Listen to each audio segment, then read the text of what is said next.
ನಮಸ್ಕಾರ. ನಿಜ ಕನ್ನಡ ನ್ಯೂಸ್ನ ಈ ವಿಶೇಷ ವಿಶ್ಲೇಷಣೆಗೆ ಸ್ವಾಗತ. ಬ್ರಿಟನ್ನ ರಾಯಲ್ ಏರ್ಫೋರ್ಸ್ ತೆಗೆದುಕೊಳ್ಳುತ್ತಿರುವೊಂದು ನಿರ್ಧಾರ ಈಗ ಜಗತ್ತಿನಾದ್ಯಂತ ಸಂಚಲನ ಸೃಷ್ಟಿಸಿದೆ. ಅದೇನ್ ಗೊತ್ತಾ? ಹಸಿರು ಇಂಧನ ಅಂದ್ರೆ ಗ್ರೀನ್ ಎನರ್ಜಿಯ ಕಡೆಗೆ ವಾಲುತ್ತಿರೋದು. ಆದ್ರೆ ಇದರ ಅಸಲಿ ಬೆಲೆಯೆಷ್ಟು ಮತ್ತು ಇದು ಅವರ ಮಿಲಿಟರಿ ಸಾಮರ್ಥ್ಯದ ಮೇಲೆ ಎಂತಹ ಅಗಾಧವಾದ ಪ್ರಭಾವ ಬೀರಲಿದೆ? ಬನ್ನಿ, ಇದರ ಹಿಂದಿನ ಸಂಪೂರ್ಣ ಕಥೆಯನ್ನು ಬಿಡಿಸಿಡೋಣ. ಒಮ್ಮೆ ಊಹಿಸಿಕೊಳ್ಳಿ, 12 ಅತ್ಯಾಧುನಿಕ ಫೈಟರ್ ಜೆಟ್ಗಳು, ಒಂದು ಬೃಹತ್ ನೌಕಾ ವಿಧ್ವಂಸಕ ನೌಕೆ ಅಥವಾ ಬರೋಬ್ಬರಿ 2500 ಸೈನಿಕರಿಗೆ ಪಾವತಿಸಬಹುದಾಷ್ಟು ದೊಡ್ಡ ಮೊತ್ತದ ಹಣವನ್ನು ಕೇವಲ ವಿಮಾನಗಳ ಗ್ಯಾಸ್ ಟ್ಯಾಂಕ್ ತುಂಬಲು ಬಳಸಲಾಗ್ತಿದೆ ಎಂದರೆ ನೀವು ನಂಬುತ್ತೀಯಾ?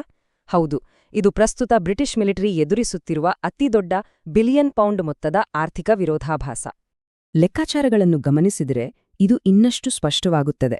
ರಕ್ಷಣಾ ಸಚಿವಾಲಯವು ಮುಂದಿನ 15 ವರ್ಷಗಳಲ್ಲಿ ಕೇವಲ ಈ ಸುಸ್ಥಿರ ವಿಮಾನಯಾನ ಇಂಧನಕ್ಕಾಗಿ 1 ಬಿಲಿಯನ್ ಪೌಂಡ್ಗಳಿಗಿಂತ ಹೆಚ್ಚು ಹಣವನ್ನು ಸುರಿಯುತ್ತಿದೆ. ಅಂದ್ರೆ ಅದೇ ಹಣದಲ್ಲಿ ಅವರು ಬಲಿಷ್ಠವಾದ 12 F-35 ಜೆಟ್ಗಳನ್ನು ಕೊಳ್ಳಬಹುದಿತ್ತು ಅಥವಾ 25,000 ಸೈನಿಕರನ್ನು 15 ವರ್ಷಗಳ ಕಾಲ ಸಾಕಬಹುದಿತ್ತು.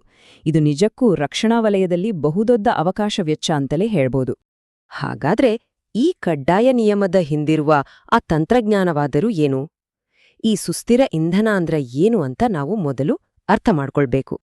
ಸುಸ್ಥಿರ ವಿಮಾನಯಾನ ಇಂಧನ, ಅಥವಾ ಶಾರ್ಟ್ ಆಗಿ ಹೇಳ್ಬೇಕೆಂದ್ರೆ SAF, ಕಾರ್ಬನ್ ಫುಟ್ಪ್ರಿಂಟ್ ಅನ್ನು ಆದಷ್ಟು ತಗ್ಗಿಸಲೇಬೇಕು ಅಂತ ಬ್ರಿಟನ್ ಸರ್ಕಾರ ಈ ಪರ್ಯಾಯ ಇಂಧನವನ್ನು ಕಡ್ಡಾಯಗೊಳಿಸಿದೆ. ಇದರ ಅರ್ಥ ರಾಯಲ್ ಏರ್ಫೋರ್ಸ್ ಮಾಡುವ ಸಾಮಾನ್ಯ ಹಾರಾಟಗಳಿರ್ಲಿ, ಕಠಿಣ ಮಿಲಿಟರಿ ಸಮರಾಭ್ಯಾಸಗಳಿರ್ಲಿ ಅಥವಾ ಯುದ್ಧದ ನಿಯೋಜನೆಗಳೇ ಇರ್ಲಿ, ಎಲ್ಲದಕ್ಕೂ ಇದೇ ಇಂಧನವನ್ನು ಕಡ್ಡಾಯವಾಗಿ ಬಳಸಲೇಬೇಕು. ಇದರ ತಯಾರಿಕಾ ಪ್ರಕ್ರಿಯೆ ಕೂಡ ಬಹಳ ಕುತೂಹಲಕಾರಿಯಾಗಿದೆ. ನೀವು ಬಿಸಾಡುವ ತ್ಯಾಜ್ಯ, ಅಡುಗೆ ಎಣ್ಣೆ ಅಥವಾ ಮನೆಯ ಕಸವನ್ನೇ ರಾಸಾಯನಿಕವಾಗಿ ಪರಿವರ್ತಿಸಿ ಈ ಇಂಧನವನ್ನು ಉತ್ಪಾದಿಸಲಾಗ್ತದೆ. ಇದರಿಂದ ಏನ್ ಲಾಭ ಅಂತೀರಾ?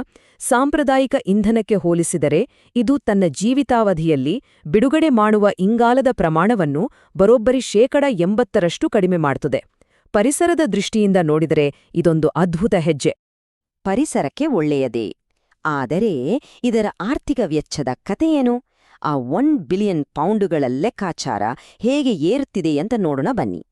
ದತ್ತಾಂಶಗಳನ್ನು ಗಮನಿಸಿದಾಗ ನಮಗೆ ಎದ್ದು ಕಾಣುವ 3 ಪಟ್ಟು ಎಂಬ ಸಂಖ್ಯೆಯೇ ಈಗ ಸೇನೆಯ ನಿದ್ದೆಗೆಡಿಸಿರುವುದು. ಹೌದು, ಅಧಿಕೃತ ಮಾಹಿತಿಯ ಪ್ರಕಾರ ಈ ಗ್ರೀನ್ ಇಂಧನ ಅವರು ಪ್ರಸ್ತುತ ಬಳಸುತ್ತಿರುವ ಸಾಮಾನ್ಯ ಜೆಟ್ ಇಂಧನಕ್ಕಿಂತ 3 ಪಟ್ಟು ಹೆಚ್ಚು ದುಬಾರಿಯಾಗಿದೆ. ಇದು ಸೇನಾ ಬಜೆಟ್ನ ಮೇಲೆ ಬೀಳುತ್ತಿರುವ ಅಕ್ಷರಶಃ ಒಂದು ದೊಡ್ಡ ಬಂಡೆಗಲ್ಲು.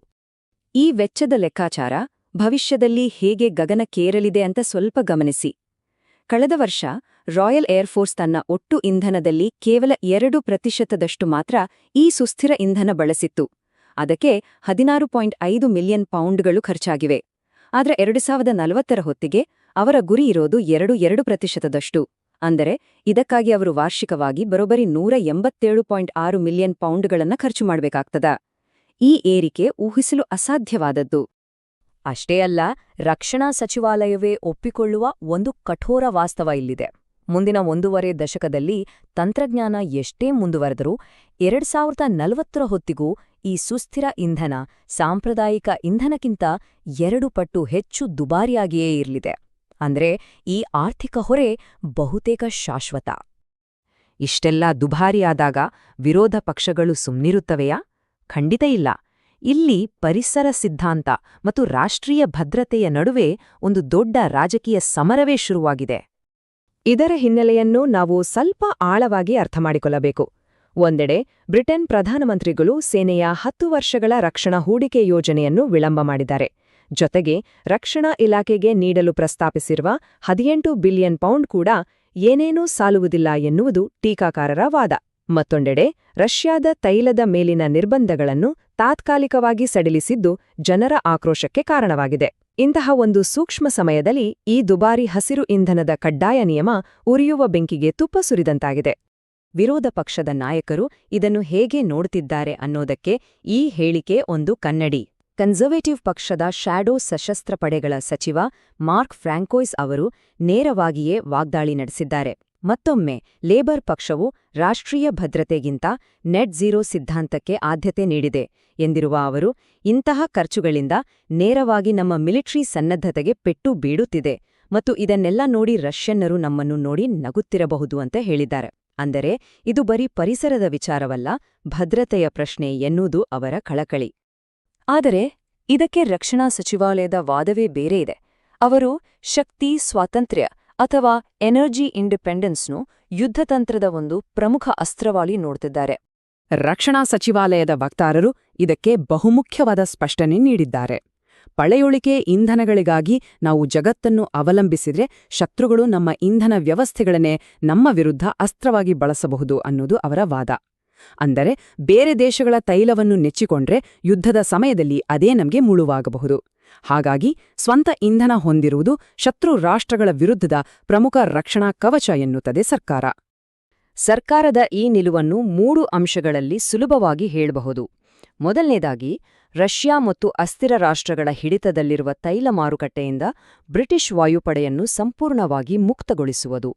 ಎರಡನೇದಾಗಿ, ನಮ್ಮದೇ ಇಂಧನ ಮೂಲ ಇದ್ದಾಗ ಮಿಲಿಟರಿಯ ಕಾರ್ಯಾಚರಣೆ ಹೆಚ್ಚು ಸ್ಥಿರ ಮತ್ತು ಪರಿಣಾಮಕಾರಿಯಾಗಿರುತ್ತದೆ. ಮೂರನೆಯದಾಗಿ, ಈಗೇನೋ ಇದು ದುಬಾರಿ ಅನಿಸಬಹುದು, ಆದರೆ ಮುಂದಿನ ದಿನಗಳಲ್ಲಿ ಉತ್ಪಾದನೆ ದೊಡ್ಡ ಮಟ್ಟದಲ್ಲಿ ಹೆಚ್ಚಾದಾಗ ಮಾರುಕಟ್ಟೆಯಲ್ಲಿ ಇದರ ಬೆಲೆ ತಾನಾಗಿಯೇ ಇಳಿತದೆ ಅನ್ನೋದು ಸರ್ಕಾರದ ಬಲವಾದ ನಂಬಿಕೆ. ಇದರೊಂದಿಗೆ ನಾವು ಇಂದಿನ ವಿಶ್ಲೇಷಣೆಯ ಕೊನೆಯ ಹಂತಕ್ಕೆ ಬಂದಿದ್ದೇವೆ. ಒಂದೆಡೆ 2040ರ ಹೊತ್ತಿಗೆ ಇಂಗಾಲದ ಹೊರಸೂಸುವಿಕೆಯನ್ನು ಸಂಪೂರ್ಣ ಶೂನ್ಯಕ್ಕೆ ಇಳಿಸುವ ಮಹತ್ವಾಕಾಂಕ್ಷೆ. ಆದರೆ ಆಧುನಿಕ ಯುದ್ಧ ತಂತ್ರದಲ್ಲಿ ಈ ಶಕ್ತಿ ಸ್ವಾತಂತ್ರ್ಯವನ್ನು ಸಾಧಿಸಲು ನಾವು ತೆರುತ್ತಿರುವ ಅಂತಿಮ ಬೆಲೆ ಏನು? ಪರಿಸರವನ್ನು ಉಳಿಸುವ ಭರದಲ್ಲಿ ನೇರವಾಗಿ ಯುದ್ಧ ವಿಮಾನಗಳನ್ನು ಮತ್ತು ಶಸ್ತ್ರಾಸ್ತ್ರಗಳನ್ನು ಕೊಳ್ಳುವ ಹಣವನ್ನು ಕಳೆದುಕೊಳ್ಳುತ್ತಿದ್ದೇವೆಯಾ? ಪರಿಸರ ಕಾಳಜಿ ಮತ್ತು ಮಿಲಿಟರಿ ಶಕ್ತಿ, ಈ ಎರಡರ ನಡುವೆ ಸರಿಯಾದ ಸಮತೋಲನ ಕಾಪಾಡಿಕೊಳ್ಳುವುದು ಹೇಗೆ? ಇದೊಂದು ಬಹುದೊಡ್ಡ ಪ್ರಶ್ನೆಯಾಗಿ ನಮ್ಮ ಮುಂದಿದೆ. ನೀವೇನಂತೀರಾ? ಯೋಚಿಸಿ.